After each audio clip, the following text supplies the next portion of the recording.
Hi friends, ఈరోజు ఎంతో సాఫ్ట్గా పొరలు పొరలుగా ఆలు పరోటా ఎలా చేయాలో చూద్దామండి. ముందుగా స్టవ్ పై కడాయి పెట్టుకొని ఒక స్పూన్ ఆయిల్ వేసుకొని పోపు దినుసులు వేసుకొని కొద్దిగా కరివేపాకు, పచ్చిమిర్చి కూడా వేసుకొని వేయించుకోవాలి.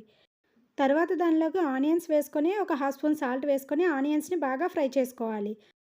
ఆనియన్స్ చక్కగా ఫ్రై అయిన తర్వాత ఉడికించి పేస్ట్ చేసుకున్న ఆలు పేస్ట్ని వేసుకొని హాఫ్ స్పూన్ పసుపు, కారము, కొద్దిగా గరం మసాలా వేసుకొని బాగా మిక్స్ చేసుకోవాలి.